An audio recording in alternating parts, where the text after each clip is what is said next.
Matius 25 ayat 14 sampai 30. Menegur keras sikap pasif seperti itu. Itu benar yang dia katakan. Ia katakan begini, aku tahu bahwa Tuhan adalah manusia yang kejam. Artinya ada tanggung jawab yang harus dipikul, ada tanggung jawab yang harus diemban. Tidak hanya cuma sekali tetapi berkali-kali. Nah, kita mau tanya dulu tentang talenta ya. Berasal dari bahasa Yunani yaitu talanton.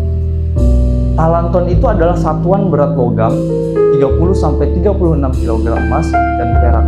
Tetapi kita mengabaikannya begitu saja. Apakah kita sebenarnya termasuk dalam bagian situ? Karena setiap manusia memiliki ketakutan masing-masing.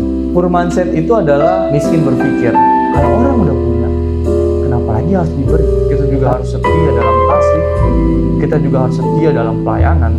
Bertumbuh merupakan kewajiban. Dengan setia mengembangkan perkara kecil, maka Tuhan akan mempercayakan perkara yang lebih besar.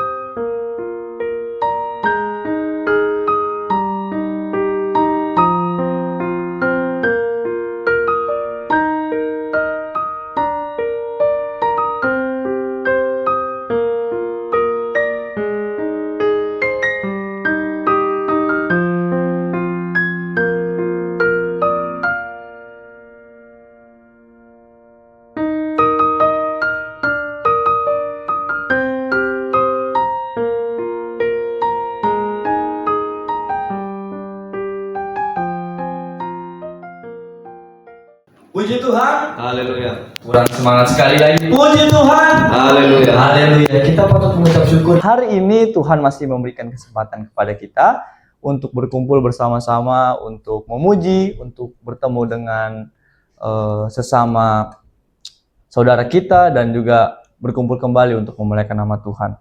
Oke, puji Tuhan semuanya. Pada malam hari ini saya masih diberikan kesempatan untuk menyampaikan sebagian dari firman Tuhan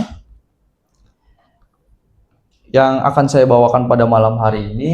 Dan ada satu kalimat yang selalu dipegang oleh kami, para mahasiswa yang telah diajar oleh Bapak dosen kami tentunya, bahwa ketika kami berkhotbah maka kita khotbahkan apa yang kita rasakan, apa yang pernah kita rasakan, dan apa yang sedang kita rasakan. Jadi puji Tuhan, pada minggu lalu, izinkan saya sedikit bercerita ya. Izinkan kesaksian sedikit. Pada minggu lalu itu saya sudah pindah tempat tinggal. Maksudnya itu bukan dalam artian ini ya, maksudnya karena dikeluarin oleh Bapak Guru gitu, karena suka ngelawan. Tapi bukan. Tapi ada beberapa kesepakatan yang mungkin 2 minggu yang lalu saya tidak bisa tepati. Jadi saya harus tinggal di rumah Bapak Perhatian. Ya, jadi 2 minggu yang lalu itu kami bersepakat bahwa kalau misalnya dalam 1 minggu ini tugas kamu belum masuk ke saya, kalau tugas kamu belum selesai semua, maka mau nggak mau kerjanya di rumah saya, tinggal di rumah saya. Begitu kata beliau. Lalu kata saya dengan ininya, seminggu bisa lah itu. Seminggu doang mah buat kerjaan tugas mah bisa. Udah ada AI ya kan, udah kita bisa akses internet lebih banyak lagi, mengakses informasi juga lebih mudah. Jadi nggak susah untuk mengerjakan tugas. Nah, yang menjadi permasalahannya itu bukan fasilitas-fasilitas yang ada, tetapi dari pribadi sendiri. Jadi dari pribadi sendiri yang seharusnya itu kita bisa kerjakan, tetapi karena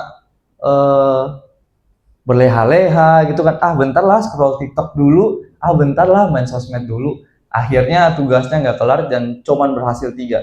Dan saya juga terjebak ya, 3 dari 10. 3 dari 10. Jadi saya pikir mungkin tinggal dikit kali tugasnya ya. Setelah saya buka form tugasnya itu ternyata ada 10, dan satu tugas itu kita bisa ngerjain 5 hari Bapak Ibu. Saya kira 10 tugas mah kita bisa ngerjain 1 hari 2 tugas. 1 tugas kita ngerjainnya itu bisa sampai 5 hari. Nah, kalau misalnya Bapak Ibu sekalian lihat dan berkunjung pada sosmed di Instagram saya atau di TikTok, itu salah satu tugas yang disuruh buat oleh Bapak ini ya. Dan buatnya itu nggak kayak Ya udahlah, yang penting jadi. Masalahnya kalau kita buat yang penting jadi, itu akun sosmed kita dilihat oleh teman-teman kita. Kalau misalnya jelek, aduh, malunya gimana ini ya kan? Kalau misalnya dikirim ke bapak dosen, ya udahlah, kita bikin asal video aja. Yang penting tugasnya selesai. Ini dikirim ke akun sosmed pribadi, nggak bisa dong ini. Harus bagus nih. Nah, makanya kita buat berjam-jam. Jadi akhirnya pada hari Senin malam kemarin itu akhirnya tinggalnya sekarang di rumah Bapak Perhatian.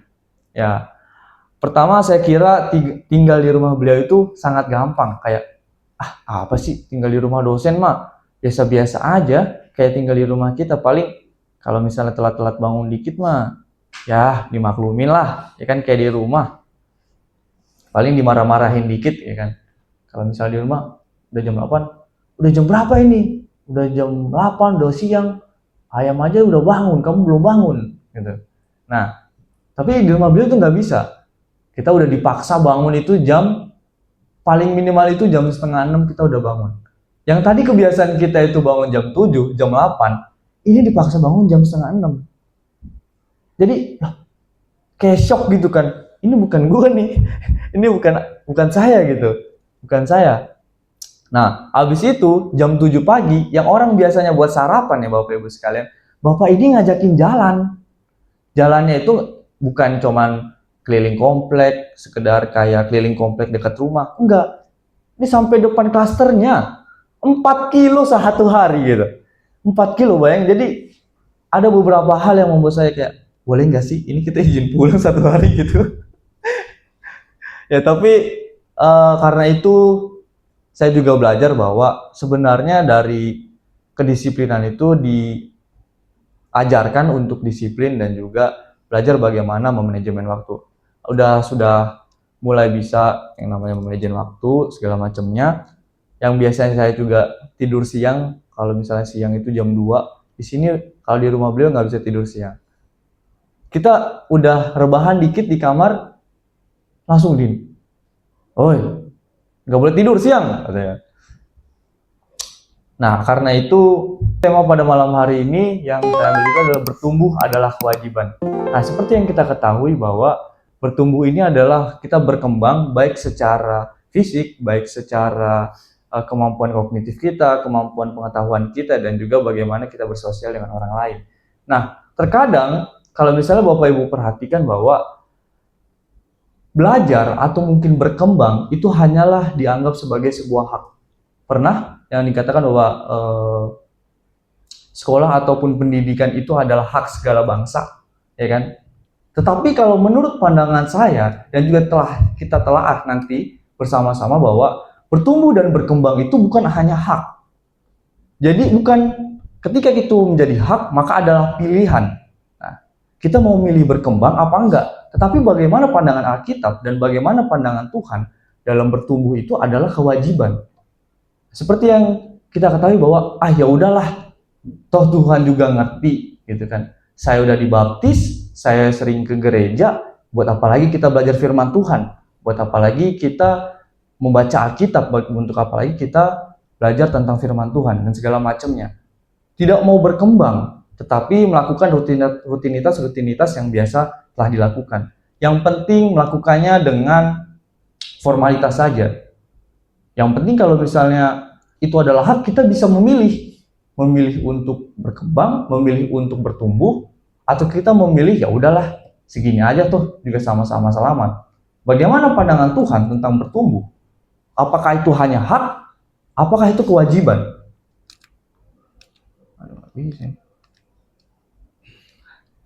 Oke, ini. Sorry, ternyata salah mencet.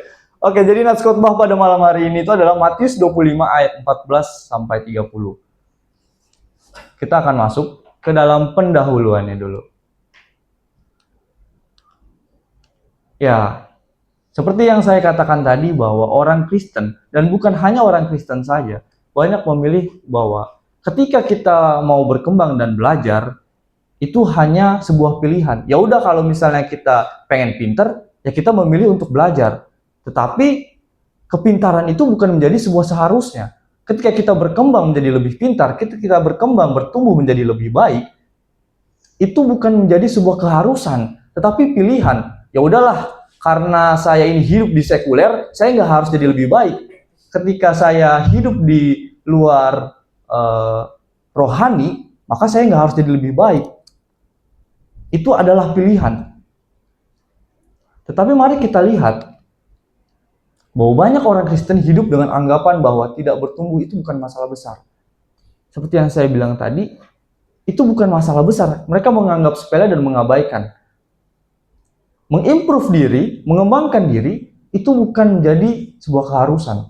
Lalu bagaimana? Kata Yesus. Nah, Yesus itu menegur melalui perumpamaan. Yesus dalam perumpamaan tentang talenta, Matius 25 ayat 14-30, menegur keras sikap pasif seperti itu.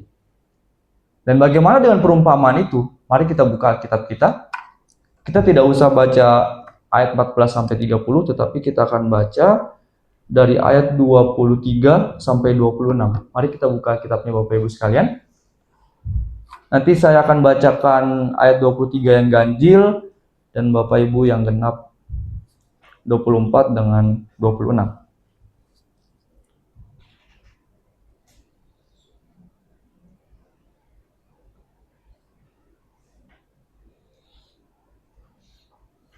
Sudah ketemu Bapak Ibu sekalian? Haleluya. Saya akan mulai baca Matius 25 ayat 23. Maka kata tuannya itu kepadanya, baik sekali perbuatanmu itu. Hai hambaku yang baik dan setia, engkau telah setia memikul tanggung jawab dalam perkara yang kecil. Aku akan memberikan kepadamu tanggung jawab dalam perkara yang besar. Masuklah dan turutlah dalam kebahagiaan Tuhanmu. Tidak tahu juga hamba yang menerima satu talenta itu yang berkata, Tuhan, aku tahu bahwa Tuhan adalah manusia yang jahat, yang menuai di tempat di mana Tuhan tidak menabur, dan yang memungut dari tempat di mana Tuhan tidak menanam. Karena itu aku takut dan pergi menyembunyikan talenta Tuhan itu di dalam tanah. Ini terimalah kepunyaan Tuhan. Maka jawab Tuannya itu, hai kamu hamba yang jahat dan malas. Jadi kamu sudah tahu bahwa aku menuai di tempat di mana aku tidak menabur, dan memungut dari tempat di mana aku tidak menanam. Puji Tuhan. Haleluya. Haleluya. Kita akan lihat mengapa Tuhannya itu mengatakan hamba yang jahat dan malas.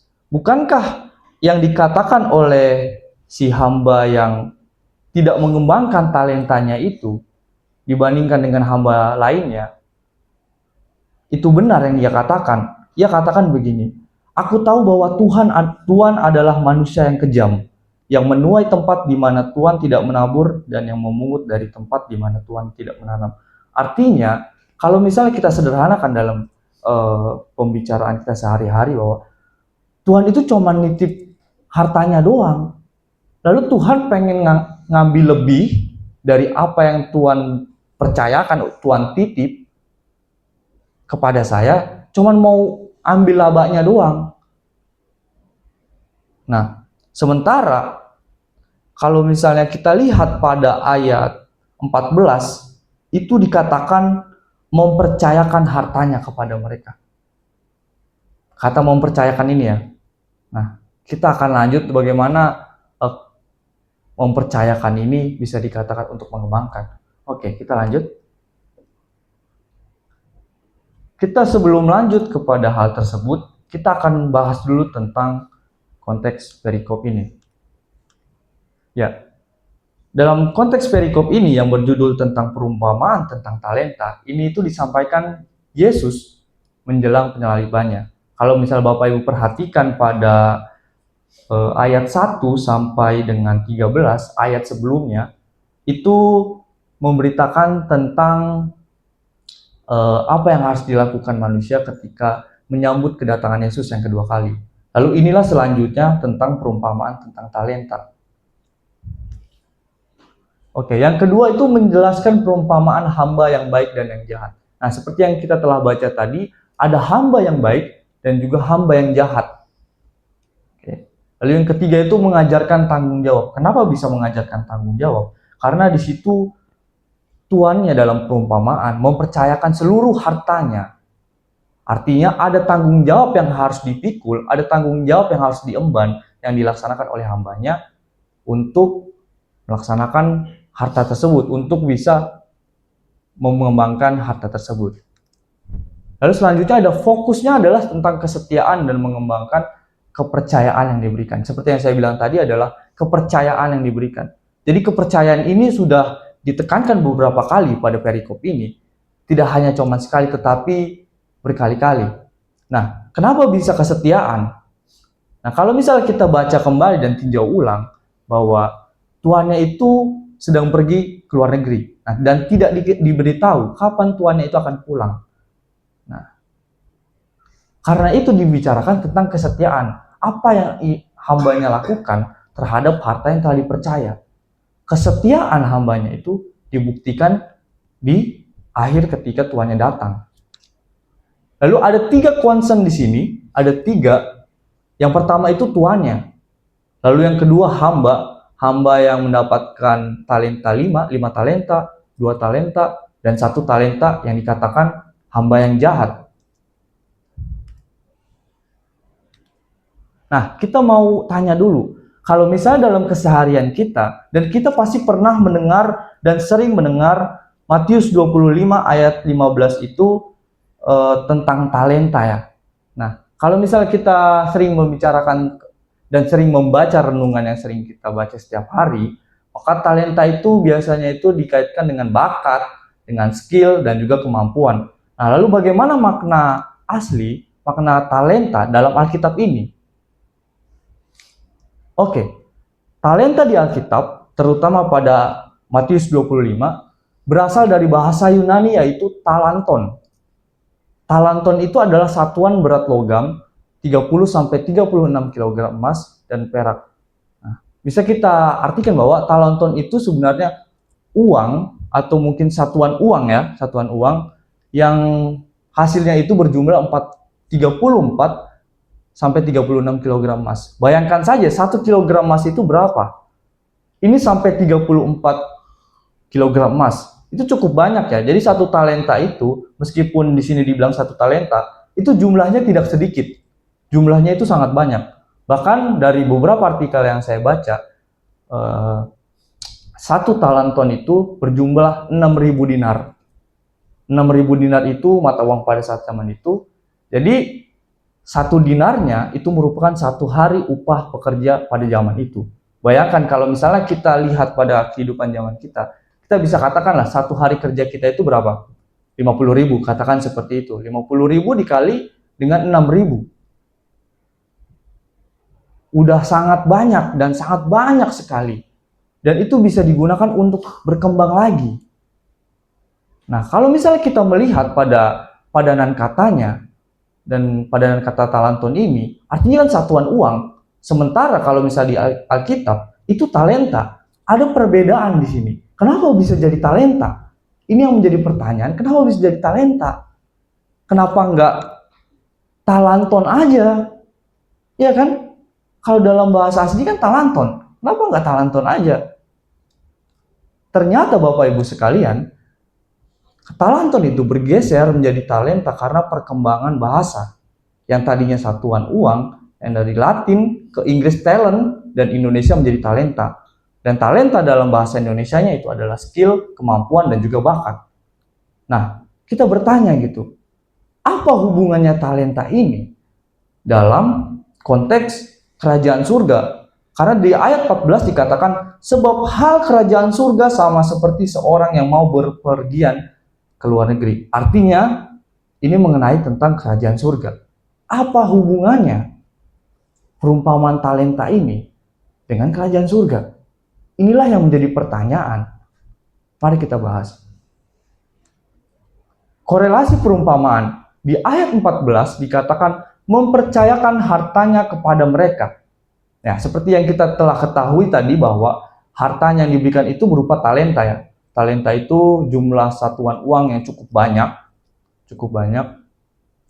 Di situ tuannya itu mempercayakan seluruh hartanya. Nah, kita lihat hartanya, artinya dia mempercayakan semua hartanya itu yang dia miliki, ia percayakan kepada hambanya. Lalu, harta kerajaan itu yang dititipkan adalah waktu, bakat, harta, firman, kesempatan, karunia, dan kasih. Kenapa bisa dikatakan seperti itu? Karena jika kita merujuk pada hal kerajaan surga, sebenarnya harta yang dimaksud itu adalah harta Tuhan kan. Tuhan itu sebagai Tuhan. Nah, artinya harta Tuhan itu apa aja? Nah, ada beberapa harta yang dititipkan oleh manusia. Pertama itu bakat, potensi. Firman Tuhan juga merupakan salah satu harta Tuhan. Dan kasih itu juga merupakan harta Tuhan. Dan makanya, karena itu, harus diemban dengan baik.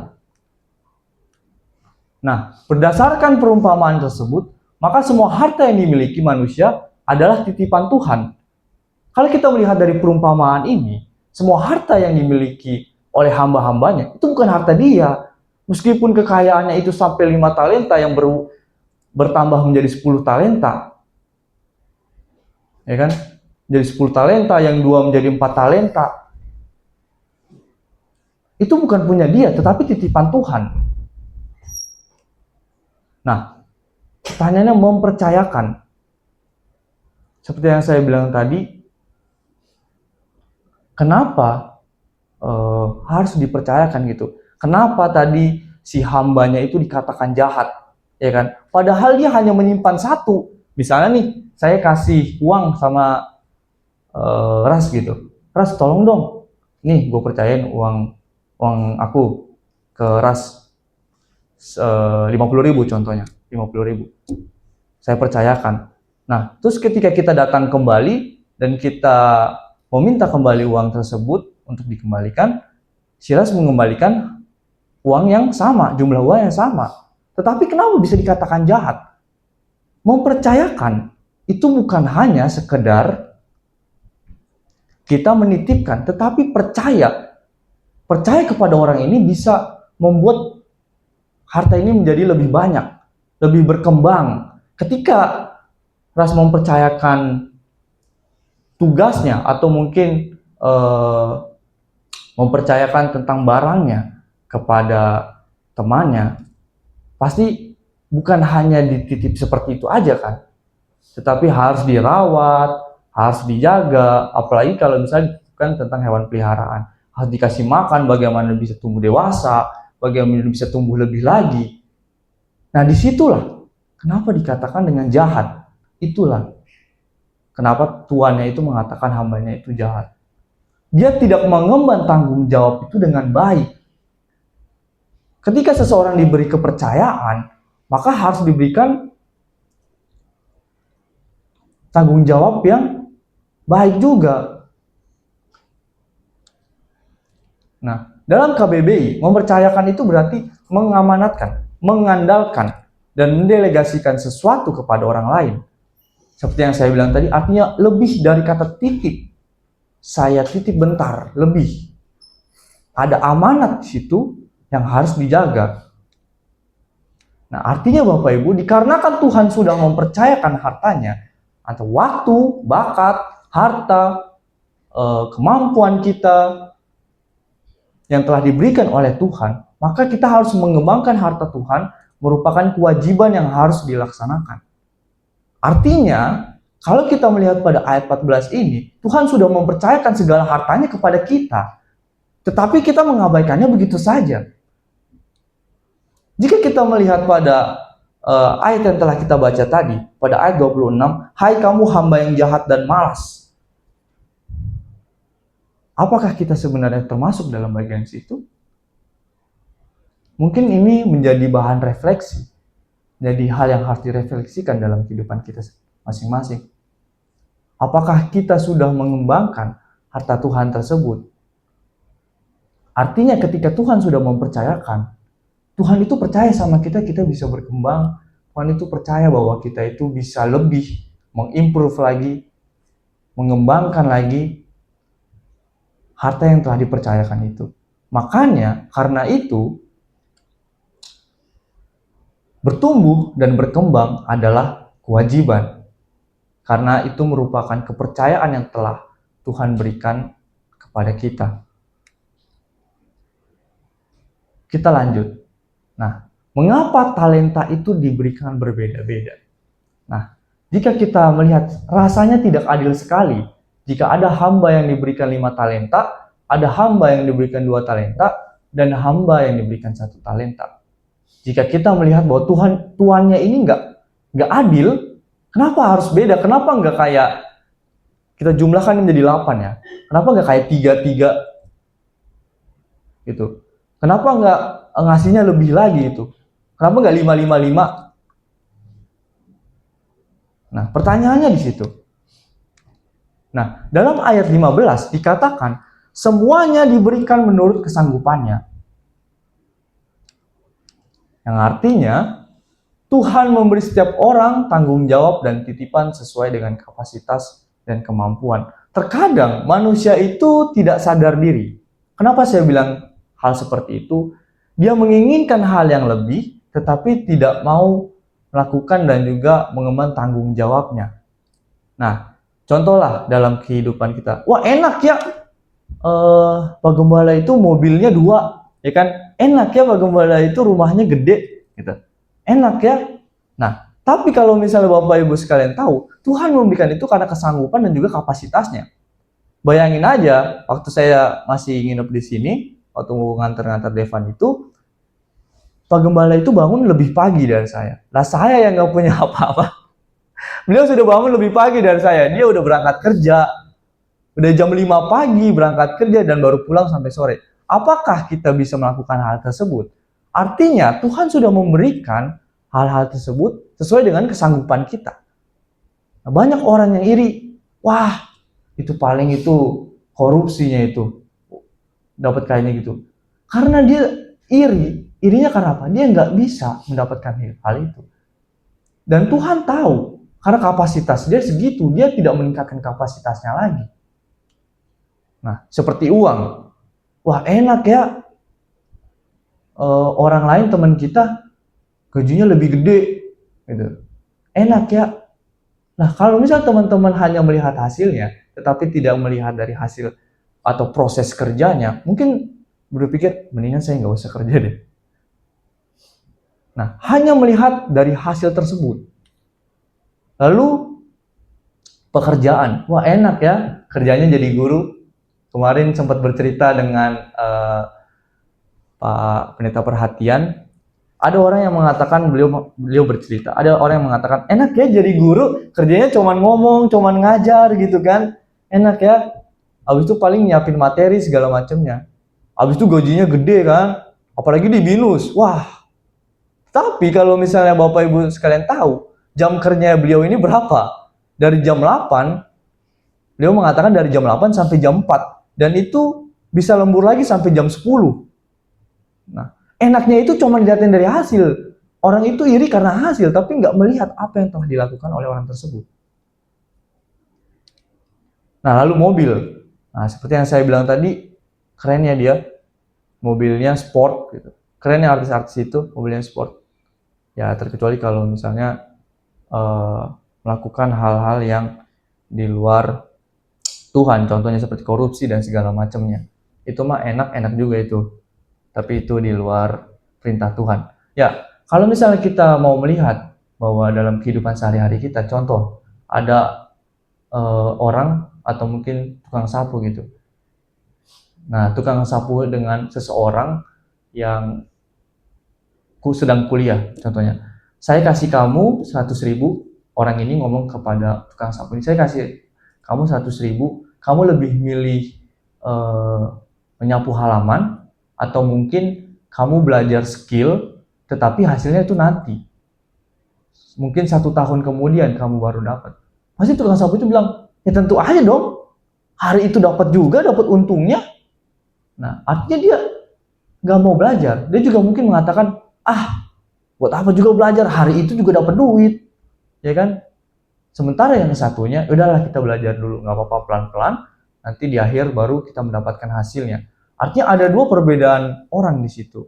Ada orang yang ingin berkembang dan belajar, tetapi ada orang yang ingin hasilnya instan, ya kan? Hasilnya instan, tapi pengen hasilnya banyak. Tapi kapasitasnya dia itu cuma menyapu halaman. Nah, itu dia mengapa talenta itu diberikan berbeda-beda. Nah, kita melihat tadi ada hamba yang baik dan hamba yang jahat. Pada ayat 21 sampai 22, itu hamba yang baik itu mengemban tanggung jawabnya dengan baik. Dia melakukan tanggung jawabnya atas harta yang telah dipercayakan oleh Tuhan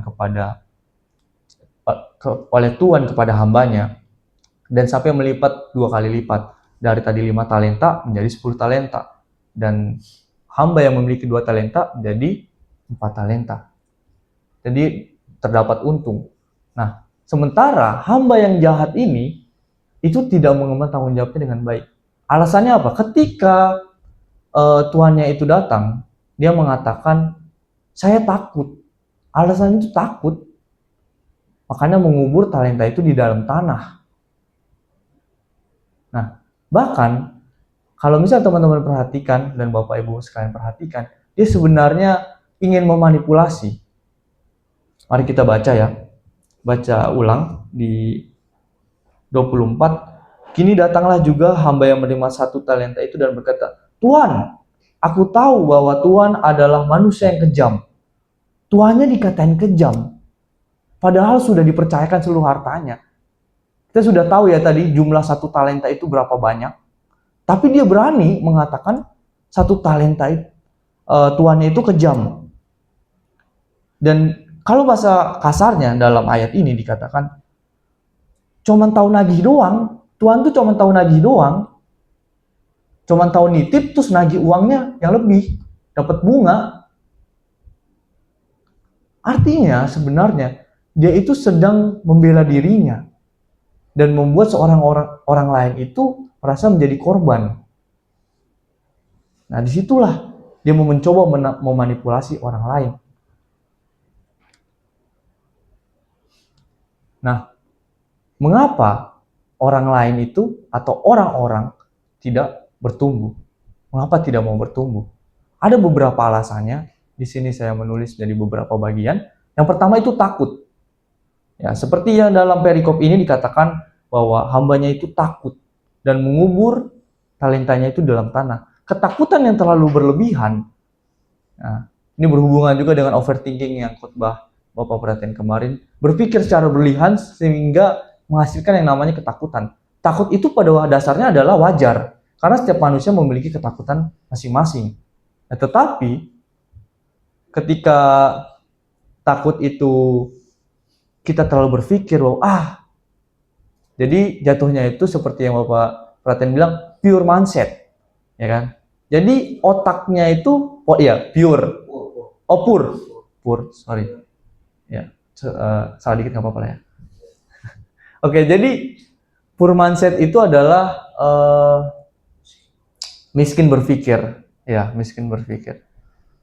Nah, ketika seseorang itu miskin berpikir, sepertinya udah nggak ada jalan deh, sepertinya udah nggak bisa, ya kan? Sepertinya Natal kita bulan Desember nggak bisa deh. Nah, itu yang namanya dikatakan dengan poor mindset. Lalu yang kedua apatis, ya kan? Lalu yang ketiga pola pikir mengabaikan. Nah, seperti yang saya bahas di awal pada pendahuluan tadi, banyak orang mengabaikan bahwa bertumbuh dan berkembang itu hanya sebagai sebuah pilihan. Sehingga dari pilihan itu dia bisa memilih enggak bertumbuh dan enggak berkembang. Artinya mengabaikan bahwa belajar itu sebenarnya nggak perlu. Nah, Bapak guru selalu bilang begini, kalau misalnya hidup sekedar hidup itu bisa, hidup untuk makan itu bisa, tetapi untuk meningkatkan kualitas hidup, disitulah tantangannya. Nah, artinya itu merupakan hal yang wajib. Mengapa orang Kristen itu harus bertumbuh, baik secara pribadi, baik secara pemikiran, bagaimana kemampuan dia, skill dia, itu harus terus bertumbuh dan berkembang. Karena itu merupakan sebuah perintah ilahi yang Tuhan telah percayakan kepada manusia. Nah, bagaimana dengan akibat ketika tidak bertumbuh? Nah, kalau misalnya tidak bertumbuh ya udah terbatas aja. Kemampuannya terbatas, yang ia ketahui terbatas, ya sekedar terbatas aja, nggak bisa berkembang. Tetapi, kalau misalnya kita lihat, sebenarnya lebih dari itu. Kita bahas. Yang pertama, kalau misalnya teman-teman dan juga Bapak Ibu sekalian perhatikan, bahwa tuannya itu marah kepada hamba yang jahat ini. Nah, dibilang sini, maka jawab tuannya itu, "Hai kamu hamba yang jahat dan malas, jadi kamu sudah tahu menuai di tempat di mana aku tidak menabur dan memungut di tempat di mana aku tidak menanam." Nah, ayat 28-nya, "Sebab itu ambillah talenta itu daripadanya dan berikanlah kepada orang yang mempunyai 10 talenta itu." Nah, kalau misalnya kita melihat kepada potensi dan juga bakat kita, ini lebih kepada kesempatan. Ketika seseorang itu diberikan kesempatan, ayolah, Bang Heri jadi ini contohnya, ketua, aduh, sorry ya nggak bisa. Akhirnya, potensi dia, kemampuan dia untuk memimpin, itu tidak bisa bertumbuh. Dan kesempatan itu diambil oleh orang lain. Makanya di situ dikatakan talentanya diambil. Lalu yang kedua, dicampakkan. Dicampakkan itu artinya dibuang. Artinya Tuhan ini benar-benar serius kepada orang-orang yang tidak mau berkembang, tidak mau bertumbuh. Kenapa bisa dibilang dicampakkan? Ayat 30 mengatakan, "Dan campakkanlah hamba yang tidak berguna itu ke dalam kegelapan yang paling gelap. Di sana akan terdapat teratap dan kertak gigi." Ketika seseorang itu meratap dan mengertak gigi, artinya dia panik, artinya dia menyesal. Dan Tuhan di sini mengatakan dibuang. Hal ini menunjukkan bahwa mengemban kepercayaan Tuhan dalam hal yang telah dititipkan Tuhan dalam kehidupan manusia, itu kita harus melakukannya dengan lebih baik dan terus bertumbuh. Bukan hanya kemampuan kita, tetapi ketika kita memiliki hubungan yang erat dengan Tuhan, itu harus terus bertumbuh. Bagaimana pelayanan kita, bagaimana cara kita menghargai orang lain, bagaimana kita mengasihi, itu terus bertumbuh. Karena kalau tidak, akibatnya akan dicampakkan. Lalu seperti yang saya bilang tadi, terbatas. Yang keempat itu dikatakan jahat, seperti hamba yang jahat tadi. Nah, lalu apa yang dimau oleh Tuhan? Mari kita lihat pada ayat 29. Di situ dikatakan yang mempunyai kepadanya akan diberi. Kalau kita berpikir, kalau orang udah punya, kenapa lagi harus diberi? Tetapi di sini dibilang siapa yang tidak mempunyai, apapun juga ada padanya akan diambil. Lah, dia udah tidak punya apapun juga. Ibarat dia nggak punya sesuatu, uang gitu. Apapun juga yang sama dia harus diambil. Nah, ya, dia tuh mempunyai apa sih? Dalam 29 ini sebenarnya mempunyai apa?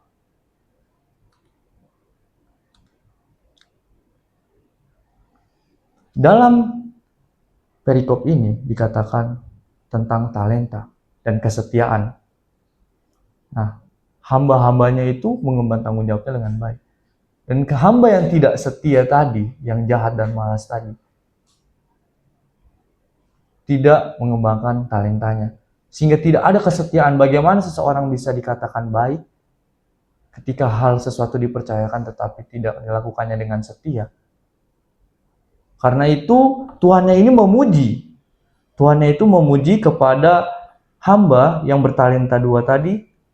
Dikatakan di sini, engkau telah setia memikul tanggung jawab dalam perkara yang kecil. Engkau telah setia. Artinya ini membahas tentang kesetiaan. Bukan hanya tentang bakat atau mungkin harta yang Tuhan berikan kepada kita, tetapi mungkin kasih. Kita juga harus setia dalam kasih. Kita juga harus setia dalam pelayanan. Jadi ketika kita ke gereja atau mungkin pelayanan, ya nggak harus disuruh-suruh dulu, karena emang itu udah perintah Tuhan untuk setia. Hal ini dilihat dari ayat 23 mengenai setia dalam perkara yang kecil. Nah, jadi Bapak Ibu sekalian, kesimpulannya adalah bertumbuh merupakan kewajiban manusia untuk mengelola harta yang telah dipercayakan Tuhan selama hidupnya. Dengan setia mengembangkan perkara kecil, maka Tuhan akan mempercayakan perkara yang lebih besar. Demikian firman Tuhan pada malam hari ini. Marilah kita merefleksikan, marilah kita berpikir apakah kita sudah mengemban harta yang Tuhan percayakan kepada kita. Marilah kita merenung tentang firman Tuhan ini.